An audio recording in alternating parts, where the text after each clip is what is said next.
विद्यार्थियों, ये काठमांडू का सारांश है जो 9th क्लास का एक लेसन है इंग्लिश का। काठमांडू का हिंदी सारांश। काठमांडू जो नेपाल की राजधानी है।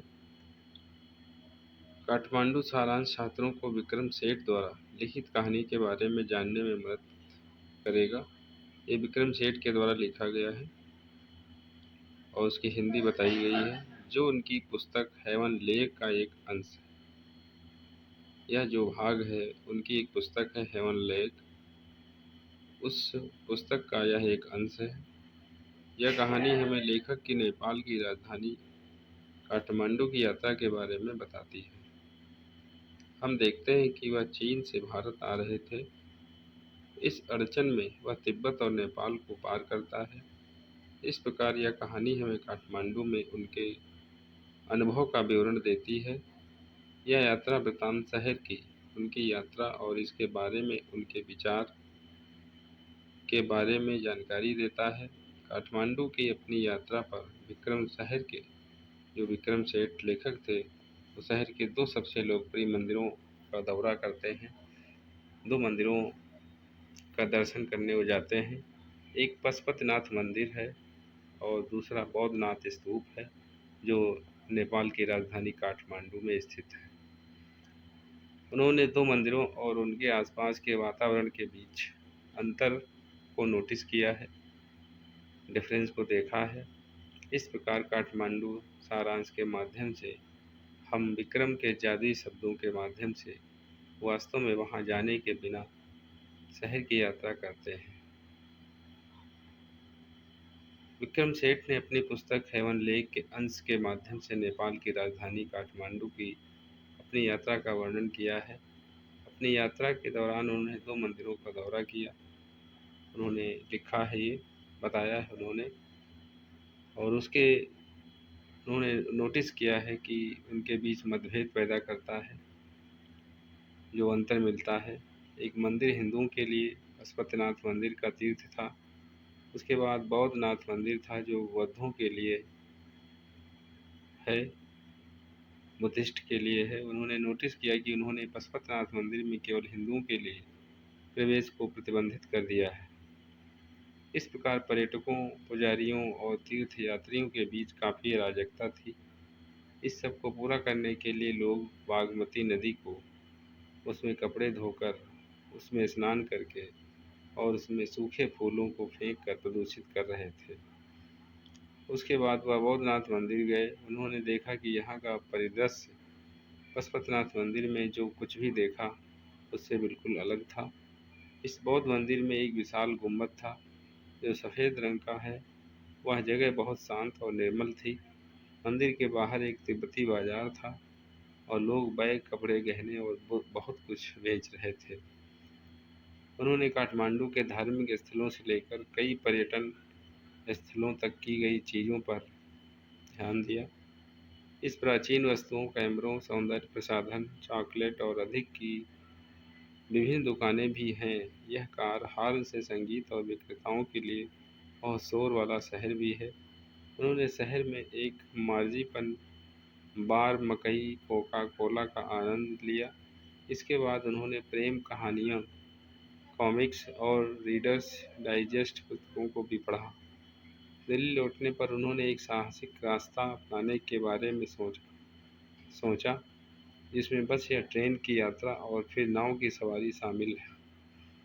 लेकिन उन्होंने इस विचार को बहुत थका दिया था, बहुत ऊब गए थे इस विचार से। इस प्रकार उसने एक उड़ान वापस बुक की। एरोप्लेन से वापस आने के लिए बुक किया। उन्होंने अपने होटल के बाहर एक दिलचस्प बांसुरी विक्रेता को देखा। वह उस पर बहुत सारी बांसुरी के साथ एक पोल था। बांसुरी बेचने वाला अपनी बांसुरी बजाता रहता था और विभिन्न धुनों में भी ऐसा करता था। वो कई धुनों में बांसुरी बजाता था। लेकिन दूसरे बांसुरी बेचने वालों से अलग होने के कारण उन्होंने बांसुरी को सोच समझ कर बजाया। वह ग्राहकों को आकर्षित करने के लिए चिल्लाया नहीं, उसने इसे खेला। इसने लेखक को आकर्षित किया। और उसने सोचा कि बांसुरी सभी जगह बहुत आम है। फिर वह इसकी तुलना मानव आवाज़ से करता है और कहता है कि वह अब छोटी चीज़ों को भी कैसे देख रहा था। दूसरा सारांश इसका है, लेखक विक्रम सेठ ने तिब्बत और नेपाल के रास्ते में चीन से भारत की यात्रा की। काठमांडू पहुंचने पर वह एक होटल में एक सस्ता कमरा किराए पर लिया था और घंटों सोता था। अगली सुबह एक श्री शाह और उनके भतीजे के साथ वह काठमांडू के दो मंदिरों, पशुपतिनाथ के हिंदू मंदिर और बौद्ध मंदिर बौद्धनाथ स्तूप का दौरा करते हैं। तो लेखक कहते हैं कि पहले पशुपतिनाथ मंदिर जाते हैं, जहां प्रवेश का अधिकार अकेले हिंदुओं के लिए आरक्षित है। वहां का वातावरण भी यार सामंती भ्रम का है और लोग पुजारी जो फेरी वाले भक्त पर्यटक हैं और जानवर गाय बंदर कबूतर और कुत्ते मैदान में घूमते हैं, बाकी कोई जा नहीं सकता। लोग पुजारी का ध्यान आकर्षित करने के लिए एक दूसरे के साथ मजाक करते हैं। नेपाली राजकुमारी के प्रवेश के साथ भीड़ रास्ता बनाती है। बाहर पश्चिमी लोग मंदिर में प्रवेश करने के लिए पुलिसकर्मियों के साथ बहस करने के लिए बहस जारी रखते हैं। हिंदू होने का दावा करते हैं। पुजारी भक्त फेरी वाले कुत्ते कबूतर पर्यटक सभी भ्रम में जोड़ने के लिए एक साथ हो जाते हैं। दो बंदर पवित्र नदी बागमती की ओर एक शिवलिंग के ऊपर एक दूसरे से उड़ दौड़ते हैं। नदी के किनारे एक शव का अंतिम संस्कार किया जा रहा है। धोबी कपड़े धो रहा है और बच्चे नदी में स्नान कर रहे हैं। बिल्टेड फूल और पुराने प्रसाद नदी को प्रदूषित करते हुए नदी में फेंक दिए गए। नदी के तट पर पत्थर के मंच से एक छोटा सा मंदिर आधा फैला हुआ है कि जब यह पूरी तरह से उभरता है तो अंदर की देवी बच जाएगी और कलयुग की बुरी अवधि पृथ्वी पर समाप्त हो जाएगी। हिंदू मंदिर में शोर गतिविधि के विपरीत सेठ को वैद्यनाथ स्तूप में शांति शांति और शांति मिलती है। बौद्धनाथ स्तूप का एक शांत है, अभी भी जगह है। इसका सफ़ेद गुंबद एक सड़क से घिरा है। तिब्बती प्रवासियों के स्वामित्व वाली सड़क के बाहरी किनारे पर छोटी दुकानें हैं। मंदिर के अंदर भीड़ नहीं है, शांत और शांत है, शांति है। व्यस्त सड़कों के बीच यह वैराग्य के लिए एक सुरक्षित आश्रय स्थल के रूप में है। मंदिरों का दौरा करने के बाद लेखक काठमांडू की सड़कों पर घूमता है और उसे एक व्यस्त शहर लगता है। सेठ ने काठमांडू का वर्णन करने के लिए विशेषण व्यापारिक और धार्मिक विशेषणों का चयन किया है। वह पाता है कि इसकी संकरी गलियां व्यस्त हैं और बहुत शोर करती हैं। सड़कों पर फल विक्रेताओं, पोस्ट कार्डों के फेरी वालों आदि की भीड़ होती है। दुकानें पश्चिमी सौंदर्य प्रसाधन, फिल्म रोल और चॉकलेट बेचती हैं। यह तांबे के बर्तन और नेपाली प्राचीन वस्तुएं हैं। शहर में रेडियो हॉल से सम्मानित साइकिल की घंटी बजने, आवारा गायों के कम होने और विक्रेताओं द्वारा उनके माल को चिल्लाते हुए फिल्माए जाने का शोर है। थका हुआ और होमिक लेखक घर लौटने का फैसला करता है। वह एक एयरलाइन टिकट खरीदता है और अपने होटल में लौटता है। अपने होटल के पास वह एक बांसुरी बेचने वाले की मधुर आवाज़ सुनता है। बांसुरी विक्रेता बिना किसी सचेत प्रयास के सहजता से खेलता है, बजाता है और अपनी बांसुरी को लापरवाह तरीके से बेचता है।